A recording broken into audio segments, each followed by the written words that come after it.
Bueno, muy buenos días a todos. Estamos hoy en el último webinar de este curso. En el módulo de hoy vamos a ver la subasta inversa como mecanismo de adjudicación de recursos de los fondos de acceso y servicio universal. Una vez más, el agradecimiento al Centro de Estudios Avanzados en Banda Ancha para el Desarrollo por esta oportunidad. Y como les decía, entonces vamos a ver este mecanismo y también vamos a ver algún ejemplo de utilización de las subastas de espectro, también para el cumplimiento de objetivos, no en este caso de aplicación de fondos, pero sí de cumplimientos de objetivos de universalización a través de criterios de adjudicación en esos concursos, solicitaciones de espectro que en vez de priorizar dinero, hacen un mix, una mezcla, una combinación de dinero y cobertura o directamente un caso donde se adjudica por mayor cobertura. Bueno, como les decía, en primer lugar, entonces el tema es la subasta inversa como mecanismo de adjudicación de recursos. Recordemos rápidamente qué es la subasta inversa.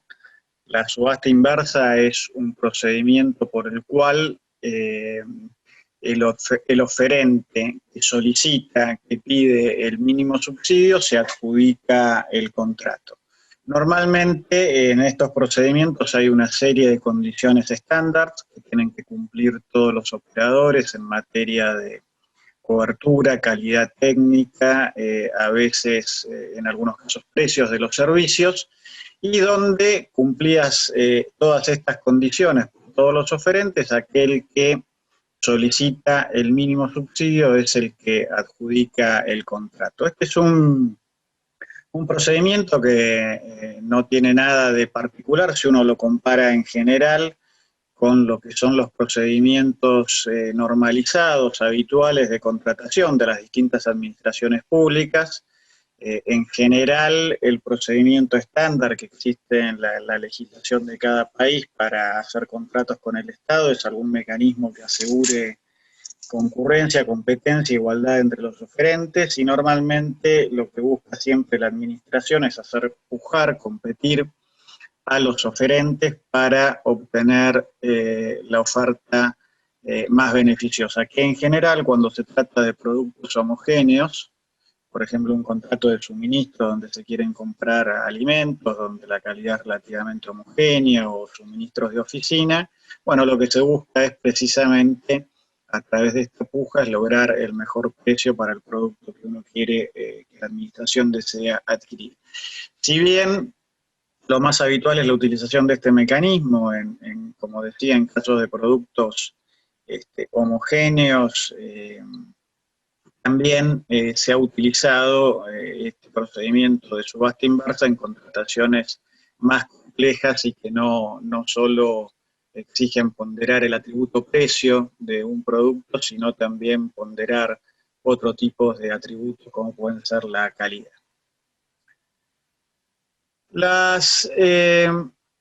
El mecanismo de subasta inversa no resuelve, obviamente, el problema de disponibilidad de fondos o recaudación de fondos, sino que lo que resuelve es el problema de cómo se distribuyen, cómo se asignan estos fondos.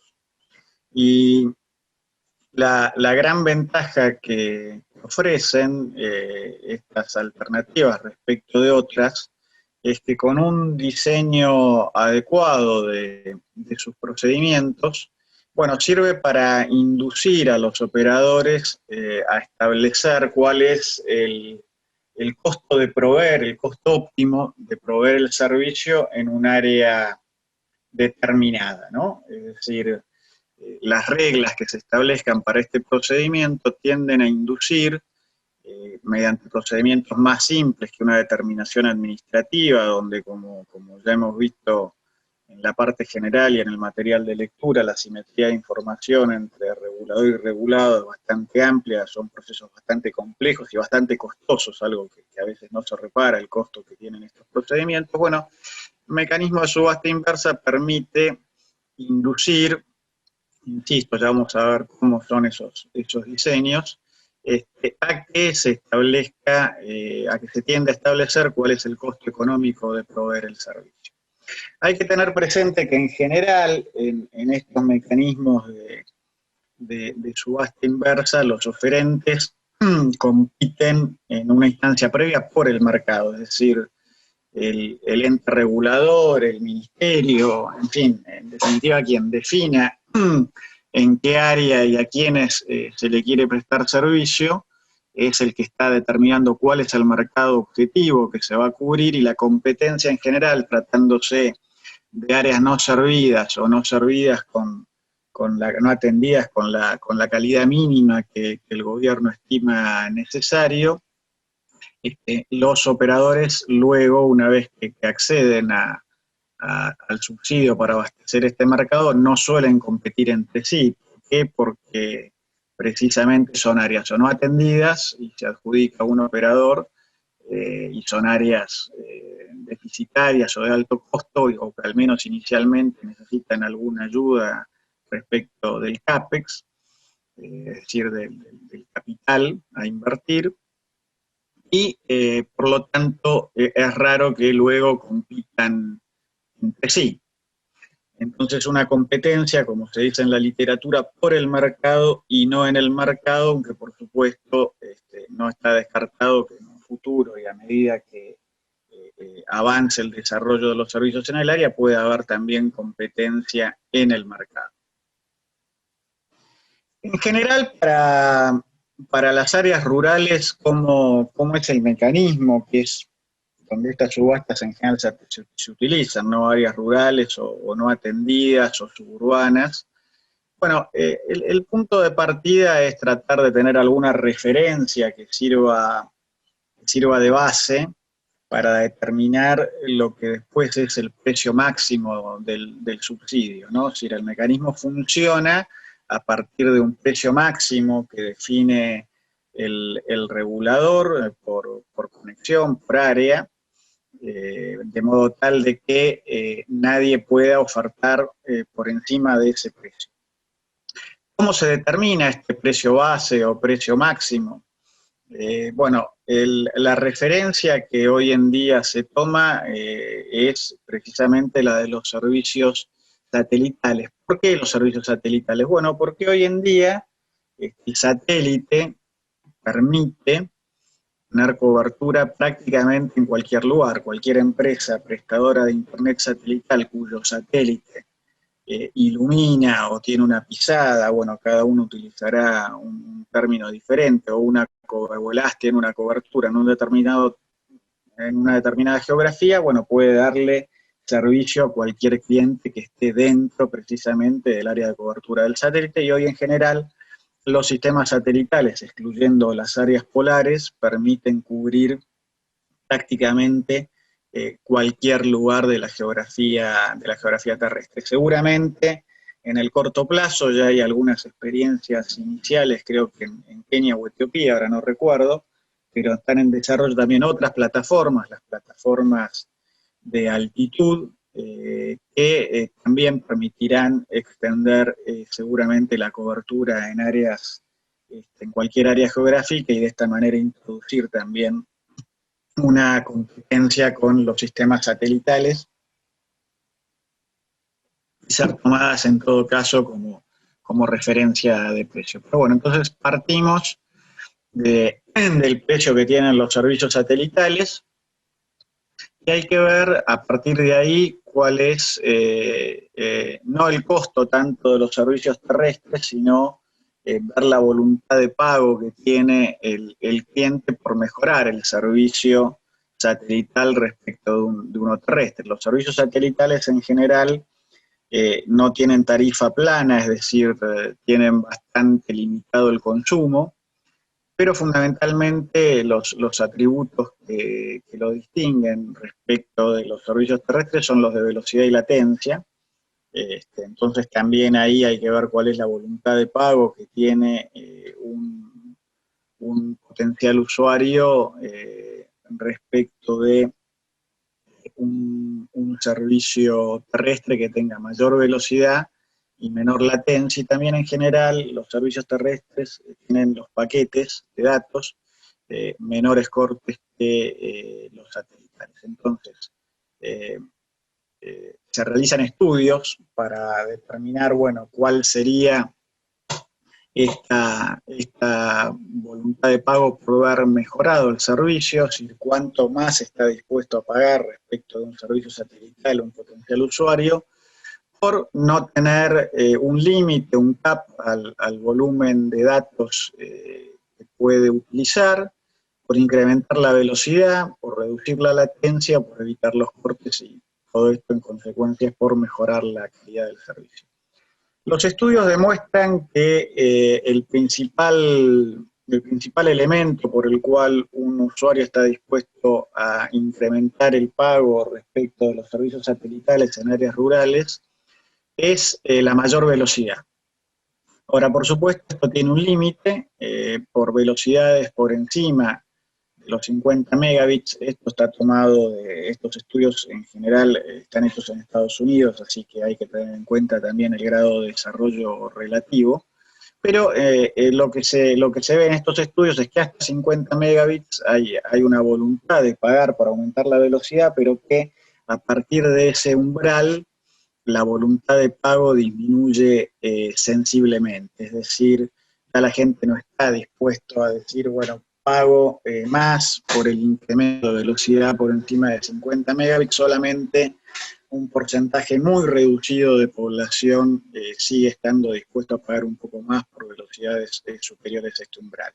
Y la latencia, salvo usuarios particulares, que por razones de las actividades que desarrollan es un elemento importante, en general no es significativa la voluntad de pago que existe por ver sensiblemente reducida la latencia. Ya vamos a ver después un caso de aplicación práctica de esto, donde algunos estudios demostraron que la ponderación que se le había dado a la latencia en este tema era estaba absolutamente desconectada de la valoración que la gente hacía precisamente de ese atributo del servicio. Latinoamérica, es decir, muchas veces a nosotros nos pasa que consideramos que somos tomadores de información, de ideas, de servicios, de precios, pero bueno, muchas veces esto no es así, y ha sido el caso con la subasta inversa. Latinoamérica ha sido pionera en el uso de mecanismos competitivos para la asignación de recursos de los fondos y acceso de servicio universal. Ya en la década del 90, países como Chile, Colombia, Guatemala, Perú y República Dominicana habían acudido en ese entonces para asignar fondos de acceso y servicio universal al mecanismo de subasta inversa. Por supuesto que, ubiquémonos, estamos hablando del año 95 al 2000, era básicamente para servicios telefónicos, es decir, no estábamos contemplando en aquel entonces el acceso a servicios de banda ancha. Es un caso interesante, digamos, para analizar en perspectiva histórica, y por supuesto que eventualmente sirve como caso de estudio y análisis para merituar los fundamentos del mecanismo de subasta inversa, es Chile en el año 1995. Recordemos que Chile había creado su Fondo de Servicio Universal un año antes, en 1994. Recordemos también que está fondeado por recursos del presupuesto nacional, no por una tasa que grave los ingresos de los operadores, es decir, hay una asignación que año a año hace el presupuesto. Y para el presupuesto del año 95 se hizo una asignación para unos proyectos que consistían en la instalación de teléfonos públicos en una localidad. Había un listado de localidades que tenían que tener teléfonos públicos donde no había servicio, Y ese teléfono tenía que estar operativo por un plazo de 10 años y disponible las 24 horas de los 365 días del año. Había un plazo en la subasta que era el teléfono tenía que estar disponible en un mínimo de 6 meses a partir del proceso de licitación y hasta un máximo de 20 meses. En algunos lugares que tenían una geografía más compleja, donde había que hacer más obra, más inversión, había más plazo para la instalación de este teléfono, y lo contrario sucedía cuando estas dificultades no estaban presentes. Como ven, la elección de tecnología, estructura de red y ubicación de los teléfonos estaban a cargo de quien fuera titular de la licencia para la prestación de los servicios. Era muy amplia la posibilidad de participar, no solo podían participar los operadores ya instalados, sino que también podían participar operadores nuevos. Había 46 proyectos cubriendo varias localidades. Se recibieron ofertas para 42 de esos 46 proyectos.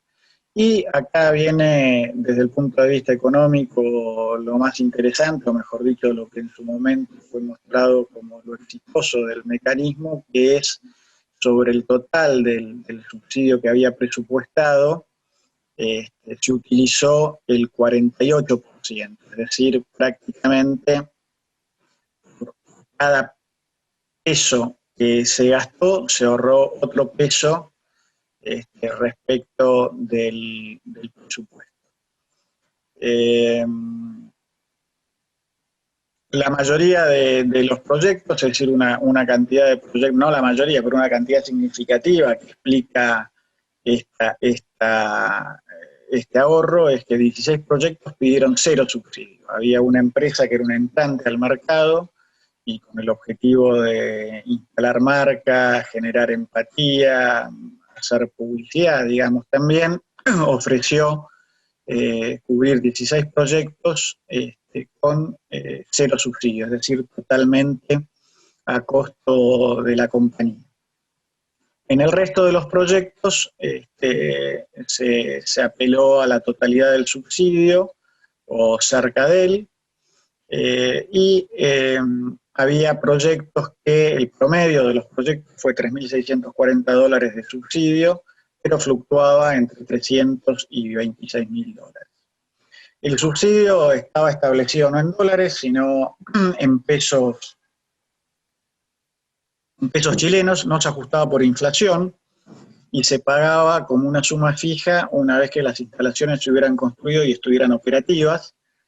Entonces, esto previa determinación de que esto era así por parte del ente regulador, la Subsecretaría de Telecomunicaciones de Chile, con lo cual también había un claro incentivo para los ganadores de la licitación de acelerar la instalación de los servicios porque recién iban a cobrar el subsidio una vez que estuviera operativo el servicio, y además este subsidio estaba fijo en pesos y no se actualizaba por inflación, por lo tanto cualquier demora significaba que se iba a licuar el subsidio, era una pérdida financiera para la compañía.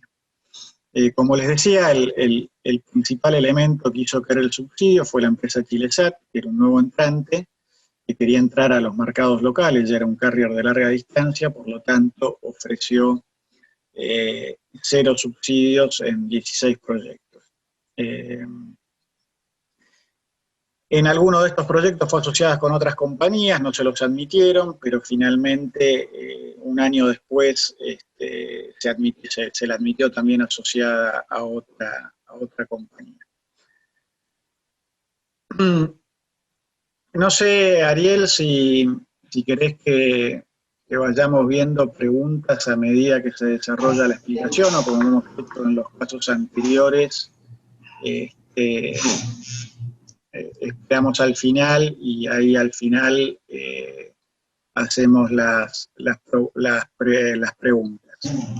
Yo, Héctor, lo dejo a tu discreción. Yo ya les mandé un mensajito indicándole cómo lo hemos venido haciendo, la metodología de al final, pero si vos deseas irlas sacando antes, Héctor, está en tus manos. De hecho, ya hay una... Sí, ahí veo que hay una. Como gustes, Héctor. Tú decides. Bueno, no, yo decía porque a veces como esto tiene alguna especificidad se puede perder si esperamos al final, Perfecto, maestro, como usted quiera. pero bueno, lo vamos viendo. A ver, voy a ir por orden, a ver si encuentro. Madeline, las demás son buenos días. Sí, Madeleine Madeline Suárez. Suárez, sí. A ver, acá está, dice. Optimizar el recurso de los FASU para el despliegue de infraestructura. Los ganadores de subasta deben ofrecer comercialmente al menos alta velocidad y precios muy competitivos. ¿Qué otro plus puede el Estado demandar a los operadores? Bueno, ya lo vamos a ver precisamente esto en el siguiente ejemplo, que es un ejemplo más actual y ya con banda ancha, no con servicios telefónicos, un ejemplo de Estados Unidos de hace 2 años y hay otro en curso en este momento, pero otra variable que se ha sugerido incorporar, además de la calidad del servicio y los precios, es la velocidad de despliegue. Es decir, y creo que es muy atinada la pregunta, o la relación, mejor dicho, que nos hace Madeleine, con el COVID, digamos, porque no es lo mismo tener cobertura o recibirla dentro de 2 años que recibirla dentro de 6 meses. Entonces me parece que, contestando específicamente la pregunta, ¿qué otro plus puede el Estado demandar a los operadores en estas subastas? Es precisamente la velocidad de despliegue. Entonces, incorporar como un elemento de ponderación precisamente, bueno, en qué tiempo me instalan los servicios y hacerlos competir también por ese factor. Bueno, voy entonces al caso de Estados Unidos, a ver si puedo pasar la página. Ahí está.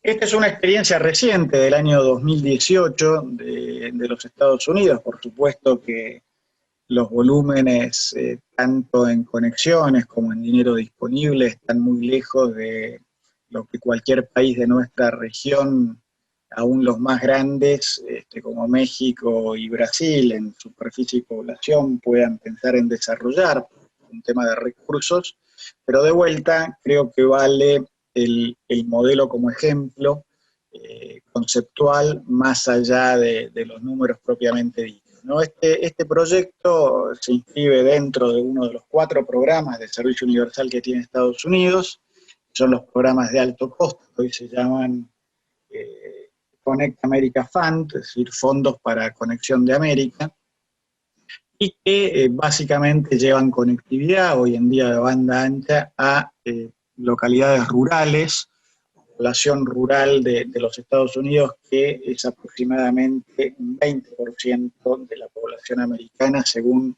los criterios que ellos tienen para determinar ruralidad. Este programa pretendía llevar servicio a más de 700.000 localidades que no tenían servicio. Una localidad a veces puede ser una pequeña población con casas o establecimientos comerciales, pero también puede ser considerado una localidad en este concepto que estamos utilizando, un rancho que está en el medio del campo, es decir, una granja, un puesto rural, bueno, puede también calificar como localidad, aunque sea una sola conexión. El presupuesto que se disponía era un presupuesto de 2.000 millones, casi 2.000 millones, 1.980 millones de dólares, o 1.8 billones, como dicen ellos, a lo largo de 10 años, en pagos que se harían mensualmente. Uno de los criterios, más que de los criterios, uno de los presupuestos que se tuvo en cuenta para el desarrollo de las bases de esta licitación fue la neutralidad tecnológica y que todas las tecnologías compitieran entre sí, ya vamos a ver cómo, por el subsidio, es decir, podía haber tecnologías tanto satelitales como terrestres, alámbricas como inalámbricas, fibra óptica, coaxil, cobre, todo era admisible para realizar ofertas, y ya vamos a ver en todo caso cómo se ponderaba. No es lo mismo, obviamente, ser una conexión de fibra óptica que una conexión con ADSL, es decir, con cobre. El mecanismo era de subasta inversa de reloj descendente. ¿Qué significa esto? Bueno, significa que el organismo encargado de realizar la subasta fija un nivel inicial en el cual comienza en una primera ronda y se va avanzando sucesivamente como si fuera moviendo la aguja de un reloj a la siguiente ronda, y cada ronda supone una mejora mínima en los precios de un determinado porcentaje, que en general es el 5%, con la posibilidad de, siempre y cuando se mejore la oferta, hacer alguna oferta intermedia. Había, como les decía, un precio técnicamente llamado de reserva, que operaba como precio máximo para cada localidad, es decir, no se iban a aceptar ofertas por encima de ese precio. Cualquier oferta que estuviera por encima de ese precio automáticamente quedaba reducida, ajustada al precio máximo. Así, por ejemplo, para ponerlo gráficamente, si digamos el precio máximo para una determinada localidad era de $100, cualquier pedido de subsidio que estuviera por encima de ese valor quedaba automáticamente reducido a 100, es decir, si el subsidio eran 110, bueno, no se pagaba más de 100. Y finalmente, como les decía, lo más importante es que como competían tecnologías que podían ofrecer calidades de servicio, tanto medidas por sus atributos de cortes como, perdón, de velocidad como de latencia y eventualmente volumen, distintas, bueno, eso tenía una fórmula que ponderaba el nivel de subsidio de acuerdo a esos atributos de calidad. A mayor calidad, como ustedes imaginan, mayor subsidio; a menor calidad, menor subsidio. Entonces, había un mínimo determinado que tenía que ser ofertado de 10 megabits de velocidad de descarga, 1 megabit de velocidad de subida, 150 gigabits mensuales de consumo, y esto tenía una ponderación del 65%. ¿Qué significa? Bueno, que quienes hicieran esta oferta iban a acceder al subsidio con una quita del 65%. El siguiente nivel, llamado base, era de 25 megabits de velocidad de descarga, de velocidad de subida, un mínimo de 150 gigabits de consumo, o la mediana, es decir, el promedio de consumo de los paquetes comerciales de Estados Unidos, lo que sea mayor. Si esa mediana arrojaba, por ejemplo, 160 gigabits, bueno, lo que se tenía que ofrecer era 160 gigabits de consumo mensual. En este caso, el nivel de descuento que se recibía sobre el subsidio era del 45%.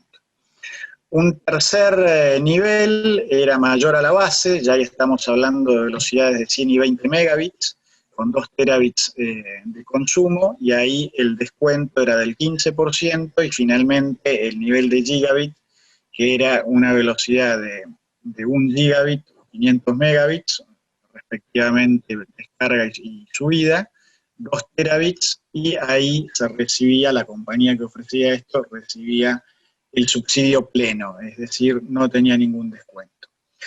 También había dos niveles de ponderación con la latencia, menor o igual a 100 milisegundos, es decir, baja latencia, estamos hablando de 0% de descuento, y alta latencia, estamos hablando de un 25% de descuento. De modo tal, si uno combina estos elementos, bueno, el que ofreciera un servicio de menor calidad, es decir, el servicio mínimo en cuanto a rendimiento, y un servicio de alta latencia, iba a acceder solamente al 10% del subsidio, o lo que es lo mismo, iba a tener un descuento del 90%. ¿Por qué? Porque 65 más 25 es 90. Y así sucesivamente. Quienes ofrecieran servicio de nivel gigabit con baja latencia iban a tener el 100% del subsidio, o lo que es lo mismo, decir que tenían un descuento del 0% en el subsidio. Perdón que salí de acá, ya vuelvo a la tecla equivocada, ahí está. Vamos acá a la fórmula, que lo que les acabo de expresar, digamos, tiene una fórmula, por supuesto, esa fórmula es el precio de reserva en el área, por las ponderaciones, y esto se reduce del porcentaje de reloj. Más abajo tienen un ejemplo, o dos ejemplos, mejor dicho, para determinar el precio, cómo opera esta fórmula. El precio inicial, el reloj arranca, digamos, en 190%. ¿Por qué? Porque le ponen 100 más el porcentaje correspondiente a la latencia más alta y al paquete mínimo, que como les dije daba 90. Entonces el reloj arranca en 190, que es ese valor C. Ese valor C en la fórmula inicial es 190. Entonces ahí tienen un par de ejemplos, suponiendo que se hace que el reloj se encuentra en 180, es decir, que ya tuvimos 2 rondas, y que se ofrece una oferta base de baja latencia. Eso tiene una ponderación de 45, 180 menos 45 es igual, dividido 100, a 1,35. Como es mayor que el valor tope que se admite, el subsidio es igual al precio de reserva en este caso. Ahora, como la ronda sigue, si suponiendo que ahora nos encontramos en 120%, es decir, ya hubo más rondas, bueno, la misma oferta implicaría ya lograr un ahorro, porque el mismo cálculo nos va a dar un 75% del precio de reserva. En el caso concreto que estábamos viendo, el resultado de la subasta dio que el 53% de las localidades seleccionadas van a tener una conexión de al menos 100 megabits de velocidad de descarga y el 99% de al menos 25 megabits.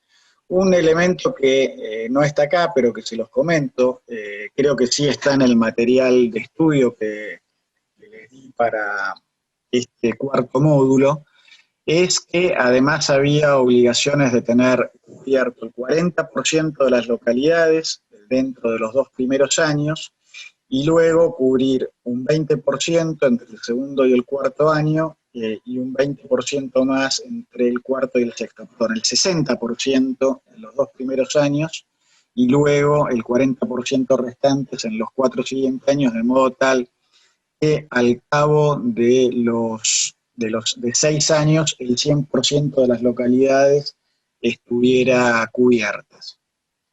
Y otra cosa que no les mencioné, pero formaba parte de las bases de la licitación, y como les dije está también en el material correspondiente al módulo 4, es que el precio al cual se ofrece el servicio tiene que ser un precio razonable comparado con los precios de las áreas urbanas que existen en Estados Unidos. ¿Cómo se determina eso? Bueno, la FCC tiene información que le deben suministrar todos los operadores de cuál es el precio. Es una información que se brinda semestralmente, es decir, tienen 2 muestras anuales. Tienen información de cuál es el precio que se cobra en todas las áreas urbanas y rurales de los Estados Unidos por cada tipo de servicio, con cada tipo de tecnología y cada atributo de velocidad, latencia y volumen. Entonces, lo que hace la FCC es comprar que los precios a los que se oferta el servicio en estas áreas son razonablemente similares a los que existen en las áreas urbanas. Entonces, hay una obligación de cubrir las áreas en un tiempo máximo, que en este caso es de 6 años, con el 60% en los 2 primeros años, y un precio que tiene que ser comparable con las las áreas urbanas. Como les decía, este mecanismo hizo que el Fondo del Servicio Universal de los Estados Unidos se ahorrara unos 400 millones de dólares, es decir, sobre un presupuesto de casi 2.000 millones de dólares se adjudicaron las áreas por unos 1.600 millones de dólares, es decir, unos 400 millones de dólares aproximadamente de ahorro. Ahora, les comentaba, están con un proceso en desarrollo, una subasta que debe haber concluido, debe estar concluyendo en estos días, con un proceso mucho más ambicioso, ya que se prevén subsidios también para los próximos 10 años por 20.000 millones de dólares para llevar conectividad también a áreas rurales. Decía que otro mecanismo que quería ver, voy a revisar, perdón, antes de avanzar con el chat, a ver si hay alguna otra pregunta.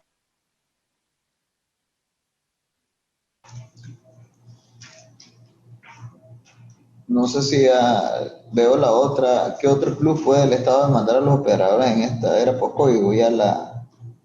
Esa fue la anterior, Esa fue la creo, anterior, ¿no? entonces es la última por el momento. Que ya la contesté y sí. Que les decía, digamos, a ver, cuando se hizo la primera evaluación de este programa, del Fondo de Conexión América 2, que les acabo de comentar, que se hizo en el 2018, antes de iniciar el proceso para la nueva subasta de nuevos fondos, se realizó un mecanismo de revisión y un mecanismo de consulta, y precisamente en ese mecanismo de consulta y de revisión surgieron estudios hechos por una asociación empresaria de los Estados Unidos.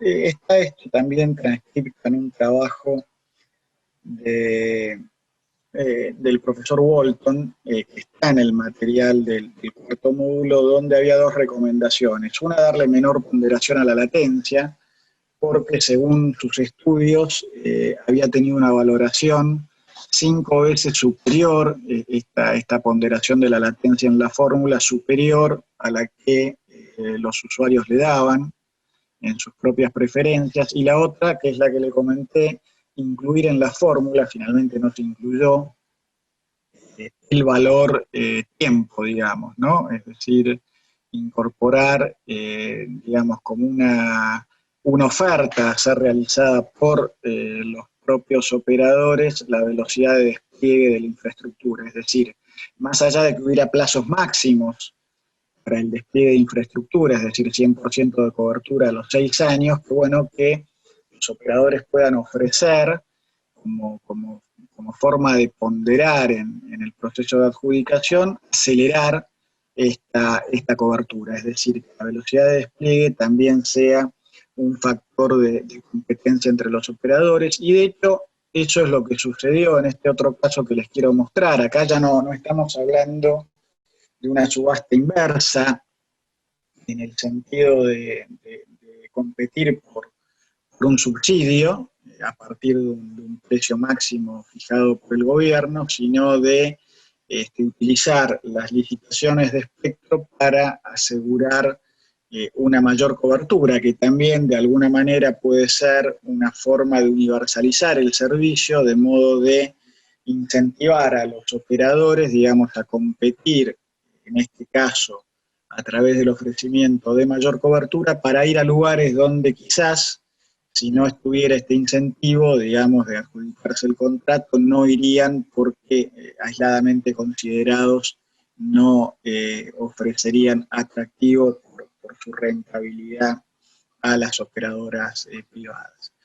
Y esto fue lo que hicimos en Argentina en el año 1993, se hizo una licitación el país estaba dividido en 3 áreas, cada área tenía 2 operadores, pero solamente existía operaciones en una de las áreas, que era lo que rodeaba la ciudad de Buenos Aires, conocida como Área 2, el Área 1 fue el norte del país, el Área 3 el sur, y había que hacer una licitación para adjudicar un operador, el otro operador, el competidor, surgía por contrato de la privatización donde se había adjudicado la telefonía fija, digamos, como parte del paquete de adjudicación. Bueno, existía el derecho de estas compañías a tener también un prestador móvil, pero recién transcurrido un plazo de 2 años desde que existiera otro operador que iba a surgir, como les digo, de una licitación. Y en ese momento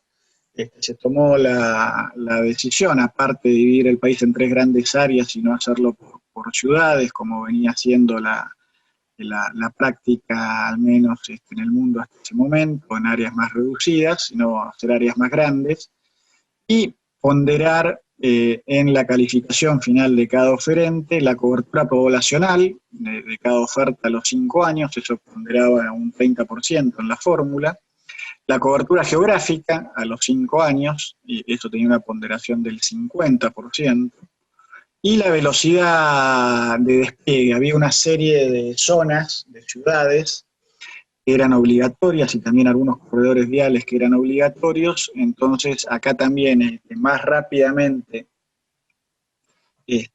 cumplía con esas metas obligatorias, tenía una ponderación en la fórmula del 20%, es decir, se ponderó cobertura geográfica, cobertura poblacional y velocidad de despliegue, y eso permitió, digamos, que el ganador de la oferta ofreciera cubrir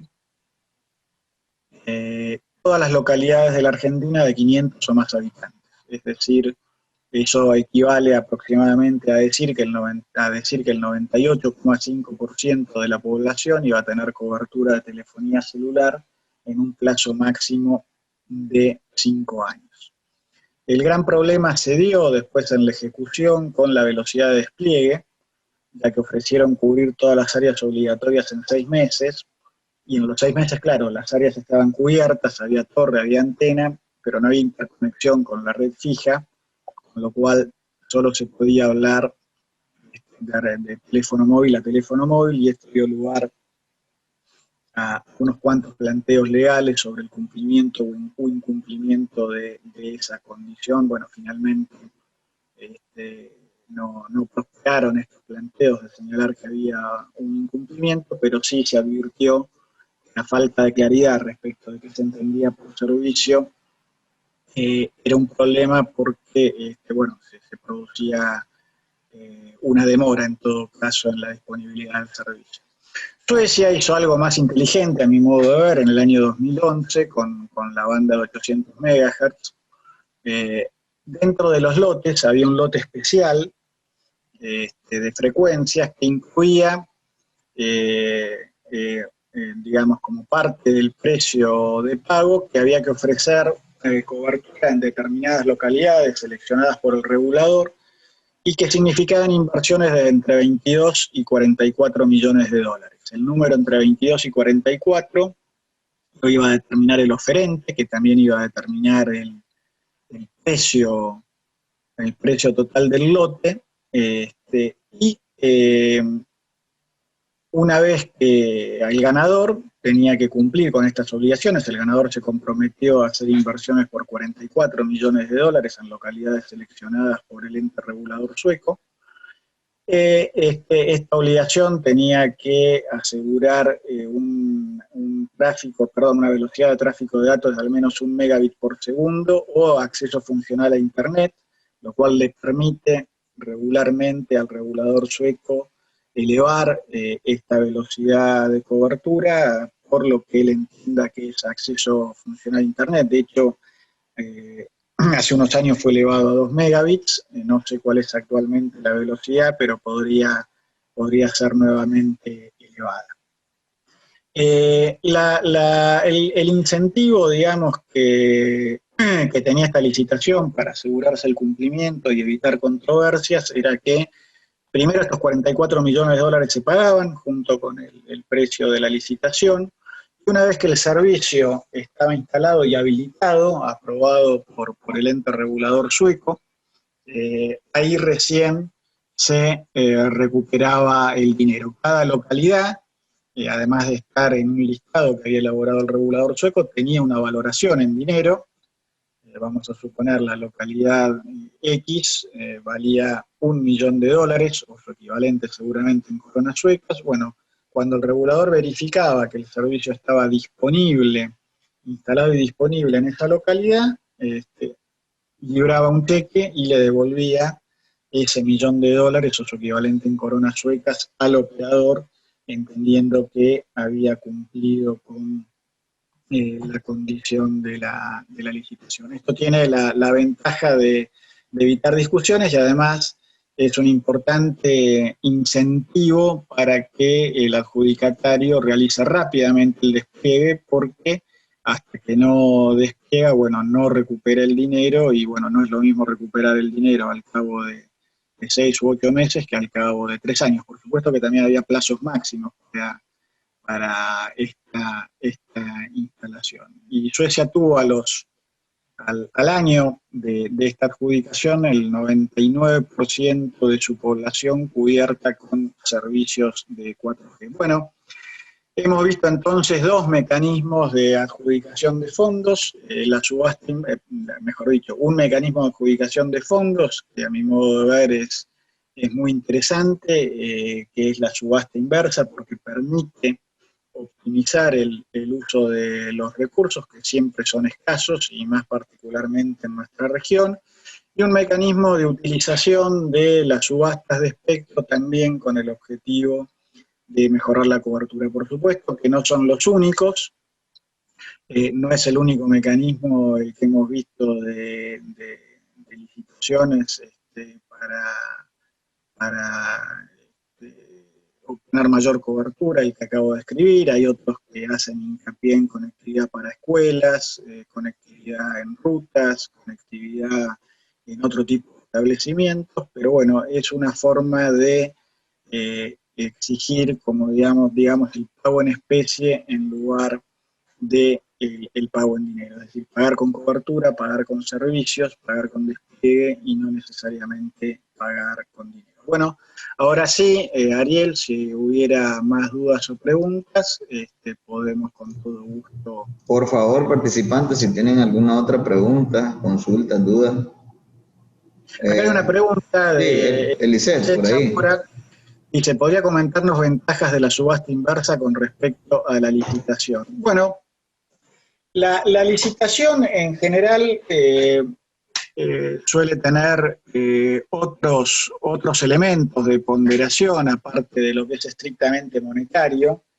En realidad, y en general a veces hay elementos, o puede haber elementos en una licitación que tienen cierta subjetividad en su ponderación. Típicamente nosotros, al menos voy a hablar por mi experiencia en el derecho administrativo argentino, en la licitación es la oferta más conveniente. ¿Qué es lo más conveniente? Bueno, a veces hay un grado de apreciación discrecional. Cuando tenemos un elemento determinante, que es el precio, como es en la subasta inversa, bueno, cualquier elemento subjetivo queda descartado. En realidad lo que yo tengo es un elemento de precios, es objetivo, es simple, es menos controversial. Pero, digamos, en realidad, si uno analiza esto un poco más, bueno, yo ya predefiní algunos otros elementos, ¿no? Predefiní elementos respecto de requisitos mínimos en cuanto a calidad de los servicios, predefiní requisitos mínimos en cuanto al nivel de consumo de los servicios, es decir, el volumen de servicio que tengo que ofrecer, y también predefiní algunos requisitos mínimos respecto del máximo plazo que podía demorar el despliegue, con lo cual, de alguna manera, yo ya fijé otros requisitos que a veces suelen ser parte de un procedimiento licitatorio. Yo creo que la principal ventaja cuando se está compitiendo por un subsidio es establecer que todos tienen que cumplir ciertos requisitos técnicos mínimos, y yo los hago competir con fórmulas más o menos complejas por el subsidio de una manera que es simple, transparente, y que evita controversias y facilita la comparación de ofertas, ¿no? Eso yo diría que son las principales ventajas.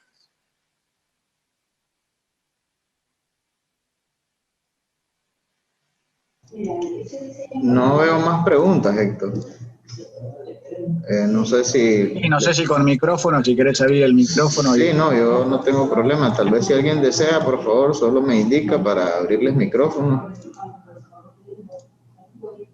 Si alguien quiere hacer alguna pregunta o complementar algo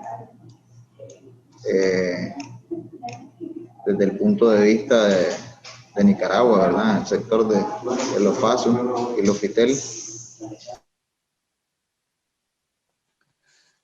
Ahí en Centroamérica, yo creo que los que han utilizado estos mecanismos en alguna ocasión, como dije, han sido Guatemala y República Dominicana. No sé si algunos otros países de Mesoamérica han utilizado estos mecanismos, ¿no? Sí, se utiliza el concurso a veces, pero a veces en el concurso ponderan otros factores. La subasta, en realidad, ahí creo que Eliseth te está pidiendo que le abras el micrófono. La subasta es una forma particular de concurso o licitación, ¿no? Doña Eliseth, por favor, ya le di. Dele usted, por favor, ahí. Manual, por ahí ya la veo. Ok, listo, por favor. ¿Me escucha? Sí, te escucho muy bien. Sí, solamente quería compartirle un poco la experiencia nuestra acá en Nicaragua. Las diferencias geográficas obviamente pues son inmensas. Nosotros somos un país más pequeño. Así la mayoría de los países de Centroamérica somos más pequeños que el resto de Sudamérica y de América del Norte. Acá nosotros la experiencia que hemos tenido en el FITEL ha sido por medio de las licitaciones públicas e internacionales. Hace algunos años nosotros adjudicamos un proyecto de 365 teléfonos públicos a igual número de comunidades rurales, comunidades alejadas que no contaban con ningún tipo de servicio. Hicimos una licitación pública internacional, como no tuvimos muchos concursantes, diría, se presentaron 2, se adjudicó al que presentó obviamente la oferta más baja, o el que solicitó el menor subsidio, que en este caso fue subsidio 0. Simplemente se aplicó el incentivo, que era una reducción en la tasa regulatoria por un periodo de 10 años. Prácticamente pues esa fue la duración del proyecto de 10 años. Podríamos decir de que en términos generales el proyecto fue un éxito porque debido a esto trajo la cobertura no solo de servicio de telefonía, sino que obviamente esto empujó a que llegara la cobertura de otros servicios, porque originalmente solamente era un servicio de telefonía, una plantita, no una plantita fija, sino una plantita celular, que era tecnología móvil. Y luego la población, los habitantes, a partir de ahí, como ya había cobertura, llegó el servicio, había cobertura, entonces la gente empezó a adquirir sus propios terminales. Lo que significa de que el tráfico aumentó. El tráfico aumentó no solamente sobre la línea de la telefonía que se instaló el proyecto, sino sobre lo que los habitantes, la población en general fue adquiriendo poco a poco sus propios terminales. Y luego, con el boom, ¿verdad? Después de la mensajería y luego el internet, etcétera, etcétera. Entonces, acá la experiencia es que no solamente se llevó el servicio principal con el proyecto, sino que el proyecto mismo empujó a la ampliación de otros servicios que fueron llegando paulatinamente por el mismo operador. Es una experiencia interesante porque originalmente eran zonas muy, muy rurales, además muy alejadas. Y el proyecto permitió también la dinámica esta del comercio, de la producción y otros elementos interesantes. O Solo quería Sí. compartir esa experiencia. Tenemos otras experiencias más pequeñas, pero esa fue la primera donde hicimos una licitación pública internacional. Muy interesante lo que vos me contás, de alguna manera guarda alguna similitud con el ejemplo que mostramos al principio de Chile, por la característica de que era telefonía pública. Bueno, si bien, como bien contaste, acudieron hoy ya día a tecnologías inalámbricas y eso permitió el desarrollo de otros servicios, pero es lo que normalmente suele suceder, ¿no? Cuando un servicio llega a alguna localidad que no tenía servicio, no solamente llega específicamente ese servicio, sino que suele haber una demanda contenida que empieza a desarrollarse en torno de esa conectividad que llega, ¿no? Así que bueno, muy interesante y muy bueno. Veo que también hay, digamos, algún interés en llegar, sumado seguramente ese incentivo regulatorio, hizo que una compañía pidiera cero subsidio, ¿no? Acá hay otra pregunta de Solórzano. Nos pregunta si las subastas de Estados Unidos utilizan los métodos de Milgrom y Robert Wilson. Bueno, Milgrom y Wilson, aprovecho para comentar, son los premios Nobel de Economía de este año. Es decir, los que ganaron el Nobel de Economía son estos dos economistas que precisamente sus trabajos versaron sobre el estudio de subastas y concretamente sobre subastas de espectro. No sé si efectivamente en la determinación de estas fórmulas y en los análisis económicos que precedieron a esta subasta hubo trabajos de estos dos economistas. No recuerdo si haber visto aportes de ellos en el material de consulta previa que hubo a esta segunda licitación que se hizo en el curso del año, mejor dicho, que creo que terminó en el mes de noviembre, hace muy poquito, en esta segunda licitación que utilizaba un mecanismo muy similar al que les describí de la fase 2 del Fondo de Conectividad de América. Pero sí, lo que esté en condiciones de confirmarle a Solórzano y al resto de los asistentes es que, bueno, estos dos premios Nobel han hecho todos sus estudios sobre cómo optimizar los incentivos en las subastas y particularmente las que han estudiado mucho son las de espectro. No es la primera vez que un premio Nobel de Economía está basado en el estudio del uso de las subastas para adjudicación de espectro. Fue el caso de Ronald Coase, que fue premio Nobel en la década del 90, que se lo ganó también por estudios que hizo en la década del 60, sobre fines del 50 y los 60 sobre mecanismos de adjudicación de espectro. Aunque en eso él utilizó el espectro para elaborar su teoría del costo social, ¿no? Pero bueno, ya nos estaríamos yendo mucho del tema. No sé si hay más preguntas. Veo que en el chat ya no, Héctor. No sé si alguien No, más en el quisiera chat estoy viendo y viendo que no. micrófono. Nada. Bueno, de todas maneras estamos en tiempo, Héctor. Agradezco mucho tu presentación, excelente como siempre, ¿verdad? A Bueno, todos por estar. gracias. Igual si hubiera alguna pregunta más o comentario. Claro que sí. Sí, les agradezco la participación a todos, ¿verdad? Y a los que intervinieron con sus preguntas, muchísimas gracias porque sí, eso enriquece. Muy interesante además el comentario para conocer e incorporarlo de Elixet sobre la experiencia nicaragüense. Muchas gracias a todos porque nos enriquecen el conocimiento a todos un poquito más. Entonces, por ahí, doctora, ¿tiene más preguntas? No tengo okay. Sobre lo. Solo un comentario. Revisando la ponencia del doctor, la verdad es que las diferencias que hay entre una figura y la otra, la subasta inversa y la licitación, pues realmente me parecen que son mínimas, pues, porque estudiando una con otra, quizás cuando lo hacemos por lotes, si lo dividí por grupo. Por eso me refería a la extensión territorial, ¿verdad?